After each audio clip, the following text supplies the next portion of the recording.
समाज किस दिशा में जा रहा है, ये सवाल तब और गहरा हो जाता है जब औलाद के पास अपने माता पिता के अंतिम दर्शन के लिए भी समय नहीं होता। सोनीपत से रिश्तों को झकझोर देने वाला एक ऐसा ही मामला सामने आया है। एक पिता अपनी बेटियों से मिलने की आस में दम तोड़ गया, लेकिन बेटियों के पास पिता की आखिरी विदाई में शामिल होने तक की फुर्सत नहीं थी।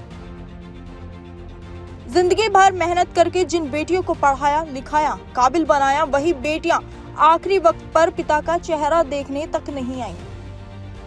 मामला सोनीपत के एक वृद्ध आश्रम का है, जहां महाराष्ट्र के रहने वाले शिवचरण रतन गुप्ता एक बड़े समय में एक व्यापारी हुआ करते थे। उन्होंने अपनी 3 बेटियों को पढ़ाया लिखाया, आत्मनिर्भर बनाया, जिनमें से 2 बेटियां टीचर हैं। करीब 1.5 साल पहले शिवचरण अपनी पत्नी मीना गुप्ता के साथ सोनीपत के एक वृद्ध आश्रम में रहने गए थे। पत्नी का साथ पहले ही छूट गया था और शिवचरण अपनी बेटियों के फोन के सहारे दिन काट रहे थे।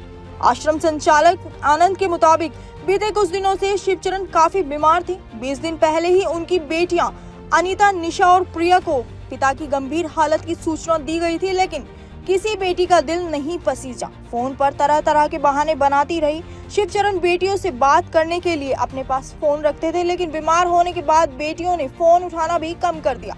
आखिरकार बेटियों से मिलने की अधूरी हसरत सीने में दबाए शिवचरण ने दुनिया को अलविदा कह दी। आश्रम प्रबंधन ने मौत के बाद बेटियों को सूचना दी और कहा कि अगर वो आ सकती हैं तो शव को सुरक्षित रखा जा सकता है, लेकिन बेटियों ने साफ कह दिया कि उनके पास आने का समय नहीं है। बड़ी बेटी अनीता नेपाल में टीचर है, मंझली बेटी निशा यूपी के आजमगढ़ में रहती है और छोटी बेटी प्रिया मुंबई में है।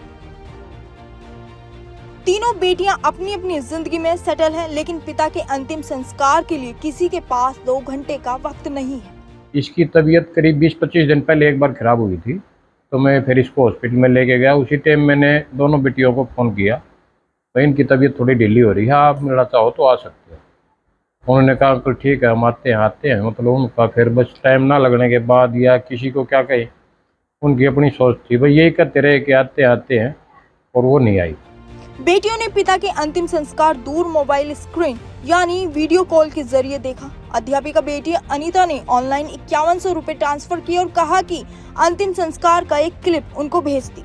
इतना ही नहीं, पहले अस्थियां संभाल कर रखने को कहा, लेकिन बाद में फोन करके कहा कि उन्हें फुर्सत नहीं है, आश्रम वाले ही गंगा में अस्थियां प्रवाहित कर दें। डेथ होने के बाद भी ये रात को 3:15 साढ़े 3 बजे करीब डेथ हुई इनकी। उसी टाइम मैंने दोनों बेटियों को फ़ोन किया, तो उन्होंने फिर भी ये कहा कि दूर इतनी है कि हम तो आ नहीं पाएंगे, आप इनका अंतिम संस्कार करा दो। मैंने कहा बेटा इन्होंने शरीर दान के बारे में बोला है, भाई शरीर दान करा दें।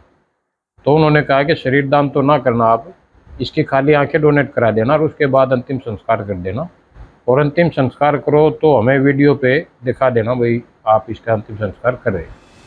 पैसे और कामयाबी की अंधी दौड़ में इंसानियत किस कदर हार रही है, ये घटना उसी की बागनी है। शिवचरण ने बेटियों को अच्छी शिक्षा दी, करियर दिया, लेकिन शायद वो संस्कार देना भूल गए, या फिर आज की आधुनिकता ने रिश्तों की गर्माहट छीन ली है।